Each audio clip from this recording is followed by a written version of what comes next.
Voilà, moi, on taille Parashat Mishpatim, deuxième partie. Donc, on va parler de le Dvar Torah.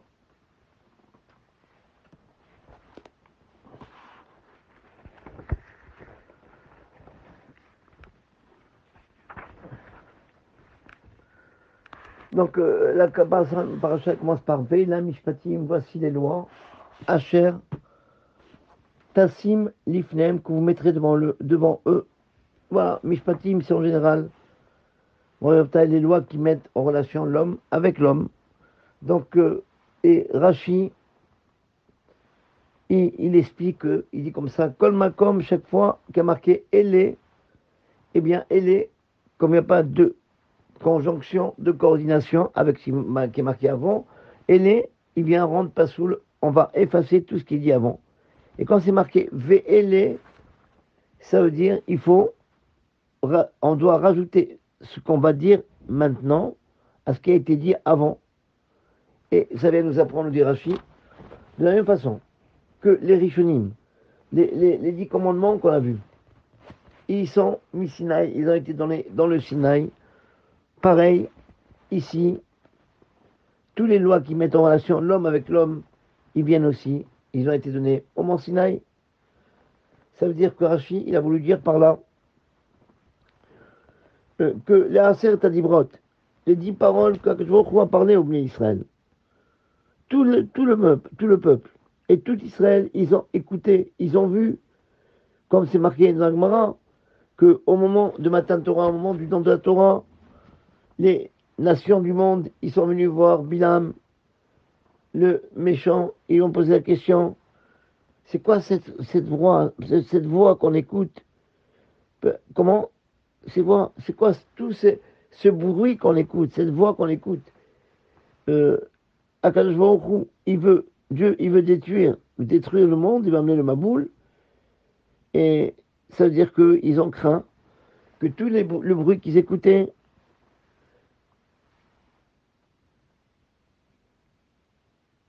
tous c'est-à-dire les éclairs, les tonnerres, et le Hanan Kaved, la nuée, le nuage épais qu'ils ont vu, et tout ce qu'ils ont vu, c'est parce qu'Akadosh Baruch Hu, il vient pour amener le Maboul dans le monde.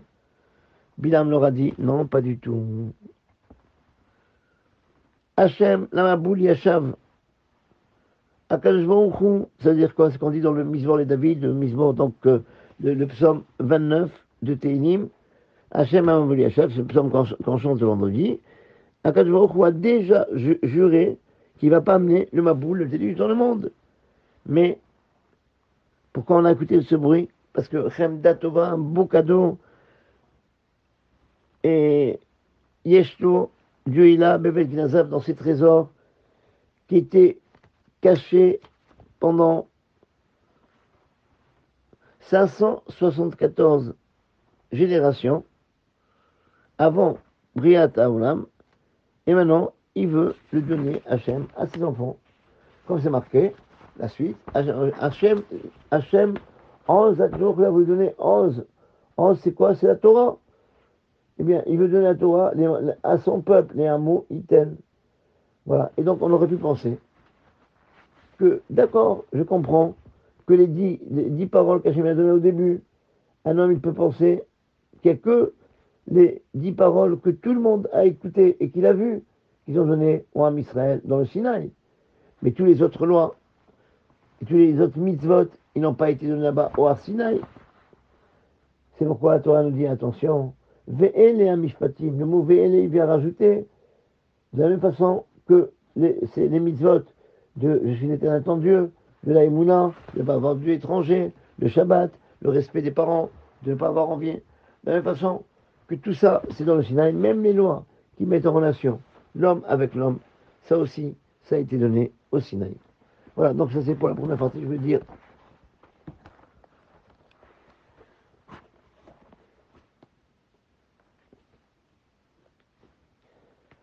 Un petit ridouche que Rabbi Aaron Toysig, il a donné sur l'ordre des parachutes de Shuvavim, qui se termine par cette paracha de Mishpatim. Mishpatim, c'est la dernière paracha des Shuvavim qui commence à Shemot, qui termine à Mishpatim.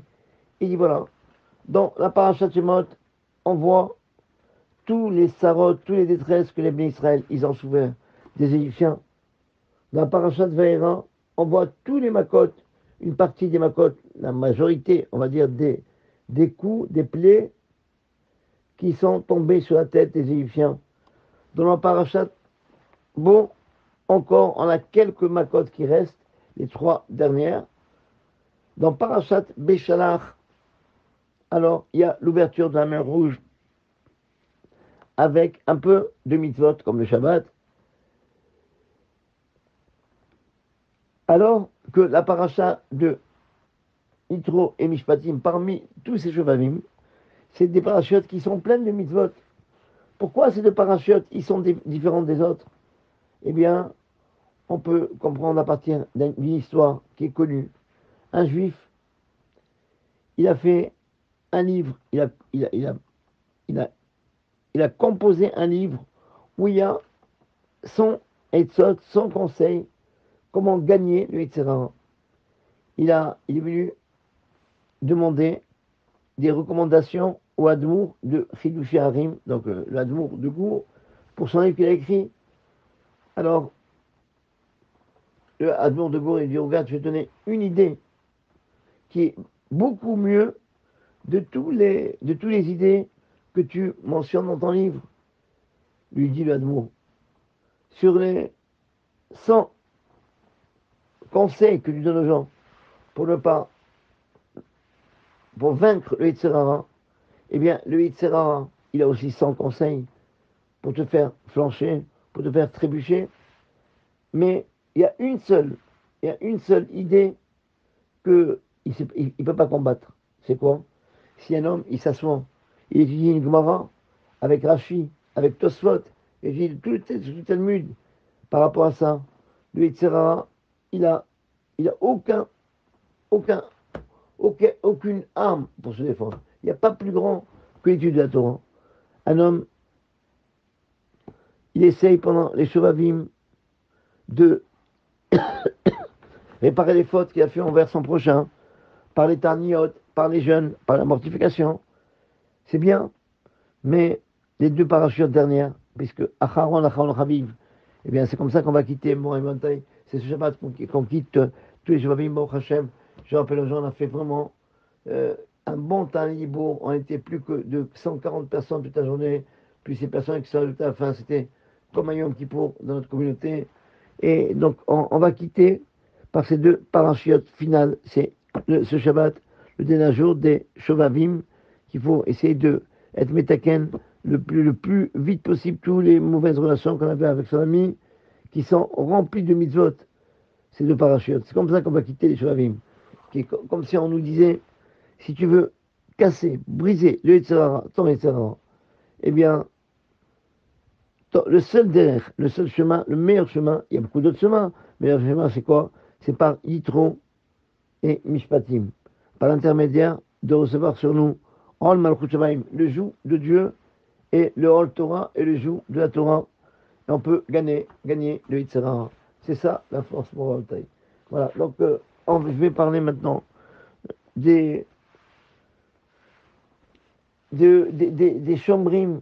On a 4 chambrim, 4 gardiens. Voilà, on va parler de tous les dommages qu'un homme il peut provoquer à son ami. Mais en tous les cas, dans cette paracha, on a 4 chambrim, 4 personnes qui gardent. Il y a celui qui est chômeur et on nous demande de garder quelque chose, il fait chinam, gratuitement. Il y a celui qui est chômeur, sachar, celui qui garde, mais moyennant finance. Il garde, il va être payé. Ça s'appelle chômeur, sachar. Il y a socher, celui qui loue, il a un animal par exemple, il a un taxi, il le loue à quelqu'un d'autre. Voilà, ça s'appelle socher. Et il y a aussi le shoel, socher, c'est-à-dire celui qui a loué. C'est-à-dire, c'est pas. Dans les 2 premiers cas, shomer chinam, c'est le chômeur, celui qui garde, qu'on lui donne l'objet, eh bien, il va le garder gratuitement. L'autre, il va payer. Alors, des fois, c'est l'inverse, ça veut dire, c'est pas la personne qui veut prendre l'objet, il le loue, ou bien il le demande. Et donc, à chacun des chambrim, il y a une halakha différente. Vous voyez, vous pouvez voir dans cette paracha, Donc dans le chapitre 22. Alors, le Shomer Chinam, par exemple, celui qui est Shomer Chinam, celui qui garde gratuitement, s'il a mal gardé, il a oublié de fermer la porte, eh bien, il est chayav, il est obligé de payer. Mais par contre, si on lui a volé cet objet-là, on a volé la vache, on a volé l'objet qu'il avait, ou bien il a perdu, eh bien, il doit payer. Le Shomer Sachar, celui qui garde moyennant finance, il le paye pour ça, il est chayav bigneva, il a l'obligation de payer dans le cas où il a été volé, ou bien il a perdu, oui, et il n'est pas tout, et dans un cas de force majeure, il est dispensé de payer. Le socher, celui qui a loué, c'est une marloquette, et donc la halakha, pratiquement comme on fait, il a le même statut que le shomer sachar, celui qui garde moyennant une, une finance, qu'on a dit, il est chayav, il est obligé de payer, aussi bien dans le cas où on l'a volé, ou bien dans le cas où on l'a perdu.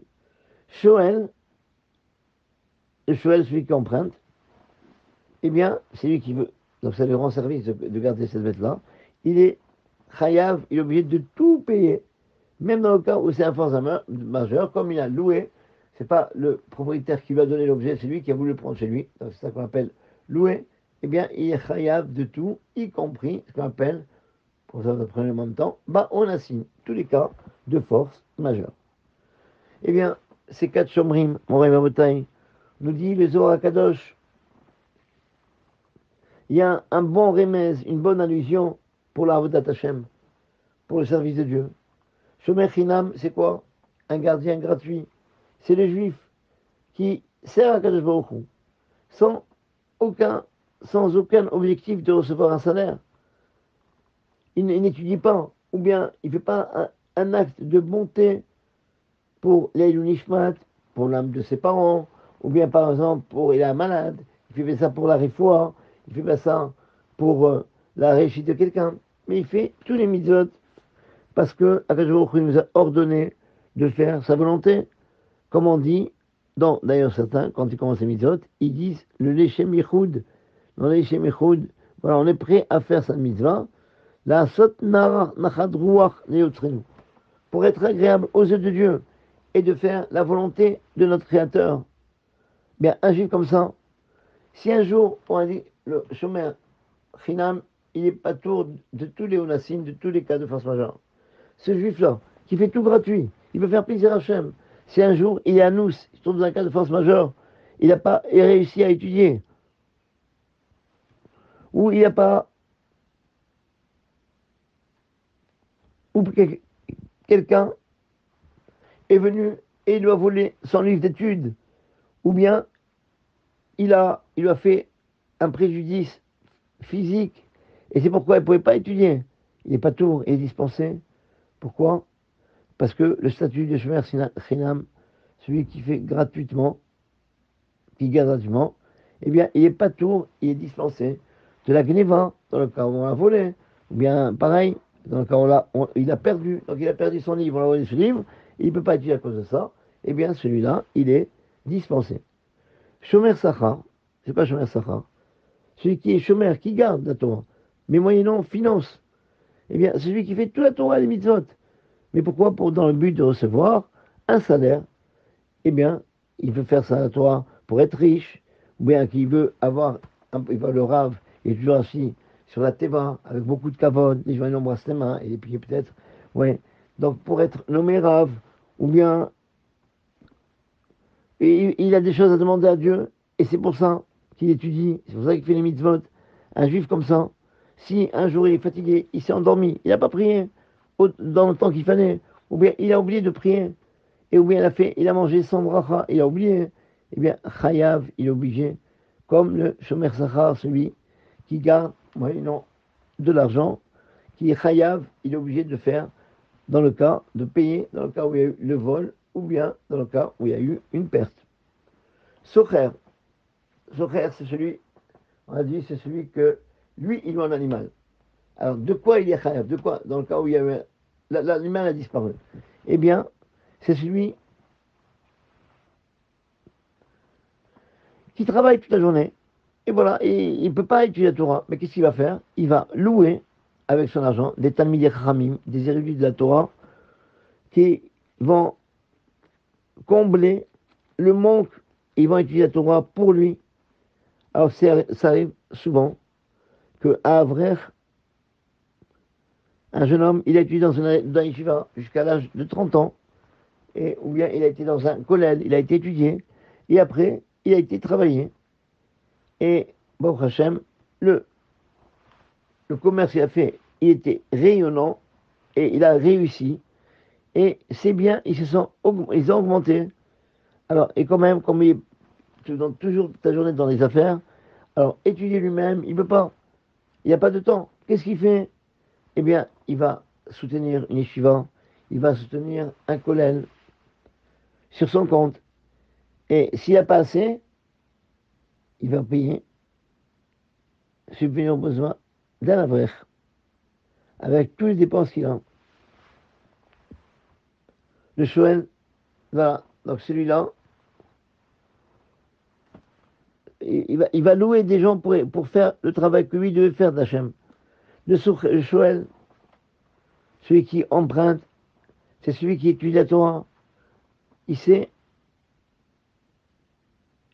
il fait des mitzvot, mais des fois, il essaye d'arrondir les angles. Là, il veut dire, par exemple, il ne veut pas se casser trop la tête. Il dit, dans ce cas-là, on peut permettre. Ou bien, sur une autre chose, il va dire, marloquette, c'est une discussion. Et dans un autre endroit, il va dire, halakha, l'halakha, elle est comme celui qui permet. Il faut être permissible dans la vie. Et, et des fois, il fait des mitzvot. Et des fois, il ne fait pas. Eh bien, une année, il décide de voyager en Nouvelle-Zélande pour se promener. Un grand voyage. Et dans, dans ce voyage-là, c'est difficile pour lui de prier, où il va trouver un miyan. Et, et les rares fois où il prie, eh bien, c'est le bête à Knesset. Il va dans une ville, il ne fait pas attention. Est-ce qu'il y a une bête à Knesset bien comme il faut? La plupart du temps, il s'est retrouvé comme ça. Voilà, je vais prier, mais ce que je peux faire, il ne faut pas exagérer. Je veux bien aller en vacances. Il se trouve dans des synagogues réformées. C'est quoi le statut de ces hommes-là? Aussi bien celui qui est socher, ou bien celui qui est chouel et qui ne fait pas eux-mêmes le travail, ou bien le Zohar il dit, il est chayav de tout. Et même dans le cas où il est anous, il est un cas de force majeure, un cas de force majeure, et qui n'a pas pu le faire, on va le punir. Voilà, mon rêve est pour vous dire, voilà, c'est ça les quatre chambrim qu'on a ici. Je voulais terminer sur une autre mitzvah.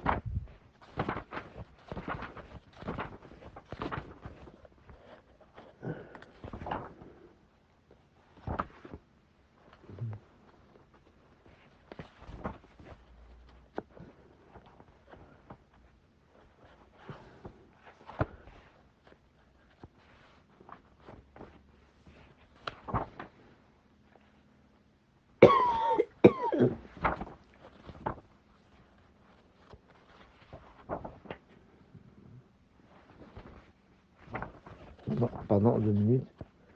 Voilà.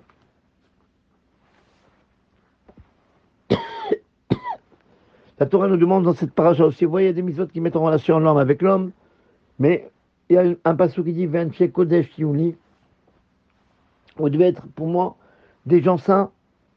Parashat Mishpatim, elle parle des relations de l'homme avec l'homme, mais au milieu des choses, eh bien, on va parler de la Kedusha, de la sainteté, comme étant une partie inséparable pour nous apprendre, comme un homme, même quand un homme, il fait son obligation avec les créatures d'Hachem, eh bien, il ne doit pas, faire attention, de ne pas être mévater, de ne pas renoncer sur la Kedusha, sur la sainteté. On raconte au Rav Yosef, Zechatay Kivacha, il y avait une femme qui se luttait toute sa vie sur les tsarotes, les détresses, qui venaient dans toutes les directions. Elle n'avait pas d'enfant, elle était divorcée depuis depuis très longtemps. elle n'a pas trouvé un conjoint, elle avait des problèmes de parnassant, beaucoup de problèmes de parnassant, et elle pleurait devant le Rav, et elle lui demandait de faire une bracha. Et le Rav, il lui disait, viens demain. La femme lui suppliait, mais pourquoi le Rav ne peut pas me bénir maintenant? Mais lui, il revenait et il lui dit, écoute, n'insiste pas, viens me voir demain. La femme, elle était étonnée, mais le, le shamash du Rav, il lui a expliqué qu'il doit avoir une raison. Le Rav, il ne veut pas, tu sais combien le Rav, il aime tous les gens, il aime tous les bénis Israël. Il doit avoir une raison. Pourquoi il te reporte à demain? À savoir, peut-être il a vu que, bah, par Ruach HaKodesh, par prophétie, que aujourd'hui, c'est pas un bon moment pour faire des brachot. Peut-être il lui demande de venir demain, parce qu'il a vu avec Ruach HaKodesh que demain, il y aura un moment propice, ce qu'on appelle dans les branches, un Shat Ratson, qui est beaucoup mieux. Et, ouais, cette femme-là, elle a accepté les paroles. Elle est retournée chez elle, elle revient le lendemain, et même cette fois-ci, le Rav l'a repoussé. Il a dit, je t'en prie, reviens demain. Et même pareil, quand elle est revenue le troisième jour, il a dit pareil, va maintenant et retourne demain. Et là, même le shamash n'a pas compris le Rav. Il a demandé au Rav, mais j'arrive pas à comprendre pourquoi la pauvre cette femme-là, tu la, tu la, tu la fatigues sans arrêt. Explique-moi un peu sa façon de te conduire avec cette femme-là. Et le Rav qui lui répond, cette femme-là, tu vois bien comment elle vient parfumée, maquillée, et oh, un homme n'a pas le droit de sentir l'odeur de son parfum. Elle veut une bracha, mais ma bracha, elle ne peut pas s'accomplir quand il n'y a pas de la kedusha. Et alors, le- alors c'est pour ça que je dis de revenir toujours demain. Eh bien, le shamash, je sais pas ce que dans mes raves, je n'arrive pas à comprendre pourquoi le rave, il lui fait pas une remarque sur cela. Ah, il lui répond parce que je ne veux pas la blesser. Khalila, il lui répond. Le, le shamash, il a pris l'initiative de lui-même. Il a dit à cette femme, avec beaucoup de délicatesse, que si tu veux avoir une bracha du rave, tu dois venir demain sans parfumer, pas même parfumer, d'accord, un tout petit peu, mais pas de quoi faire l'avdala. Et bien sûr, elle a écouté le rave. Et la prochaine fois, elle est venue chez le rave, il lui a donné une bracha de tout son cœur, et qu'elle va au fond, qui la sauve. Et dans tous ces domaines, eh bien, vraiment, un- tout de suite après, quelques temps après, elle a eu des grandes choses, des grandes libertés, des grands miracles, des grandes délivrances. Elle a trouvé son conjoint, elle a trouvé une parnassa, et elle a eu, elle le trouve d'avoir des bons enfants. Et quand ils sont venus dire au Rav, il a dit tout de suite, quand j'ai repoussé cette femme, je lui ai fait du tsar, de la peine. Et j'étais obligé, en tant qu'homme, dans les relations d'homme, de, de lui faire un plus. Et lorsqu'elle a fait attention à tous les mitzvot de la Torah, eh bien, il fallait que tout, je voulais lui donner, lui expliquer. Comme tu fais des fois, tu n'as pas besoin de voir croix de personne. Quand elle a fait attention à tous les mitzvot de la Torah, eh bien, la bracha, elle était obligée de s'accomplir. Parce parce que dans une situation pareille, eh bien, la Torah, elle me demandait, elle me donne l'ordre de la bénir. Et ainsi, voilà, vous comprenez pourquoi déjà, donc, dans la, quand on a la Gdusha, eh bien, c'est lié aussi au mitzvot qu'on a fait, qu'on doit faire avec son prochain. Et c'est pour ça qu'on a marqué attention. Fais attention, même dans ton prochain, Ven Kodesh Tiyuni, savoir être saint dans sa vie. Et ça, c'est même dans les mitzvot, pas ben Adam, la makom, même dans les relations, les mitzvot qui mettent en relation l'homme avec l'homme, il faut atteindre la sainteté. Shabbat shalom.